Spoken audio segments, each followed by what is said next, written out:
ഇതുപോലെ ഒരു മുത്ത് മാണിക്യക്കല്ല് മകനെ ആരാണ് ആഗ്രഹിക്കാത്തത്? ഇനി ഒരു വീഡിയോ നിങ്ങൾ തുടർന്ന് കാണുന്നതിന് മുന്നേ ഒന്ന് ലൈക്ക് ചെയ്ത് കാണാൻ ശ്രമിക്കുക. അവൻ്റെ സൃഷ്ടാവിനോട് അടുക്കാണ്. ആ ഒരു ചുരുങ്ങിയ സമയത്ത് അവന് കുറച്ച് സമയം ഫ്രീ കിട്ടി. ആ ഒരു ഫ്രീ കിട്ടിയപ്പോൾ അവൻ്റെ സൃഷ്ടാവിനോട് അടുക്കുകയാണ്.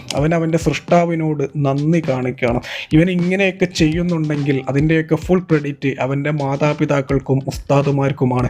കാരണം അവർ പറഞ്ഞ് പഠിപ്പിച്ചു കൊടുത്തതാണ്. അപ്പോൾ എല്ലാ ക്രെഡിറ്റും അവർക്ക് തന്നെയാണ്. ഇതുപോലെയുള്ള മക്കളെയല്ലേ നമ്മളൊക്കെ ആഗ്രഹിക്കുന്നത്. ഈ ഒരു പൊന്നുമോനെ തമ്പുരാൻ ഒരിക്കലും കൈവിടില്ല എന്ന് എനിക്കുറപ്പാണ്. ഇവൻ്റെ കൂടെ തന്നെ ഉണ്ടാകും. ഇവന് നല്ലത് മാത്രമേ തമ്പുരാൻ വരുത്തുകയുള്ളൂ.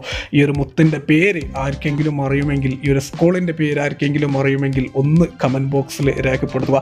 എന്തായാലും പൊന്നുമോൻ ഉയരങ്ങളിൽ തന്നെ എത്തട്ടെ. ഈ വീഡിയോ നിങ്ങൾക്ക് ഇഷ്ടപ്പെട്ടാൽ ഒന്ന് ലൈക്ക് ചെയ്യുക, ഷെയർ ചെയ്യുക. അതേപോലെ നിങ്ങളുടെ ഒരു അഭിപ്രായം കൂടി പറയുക.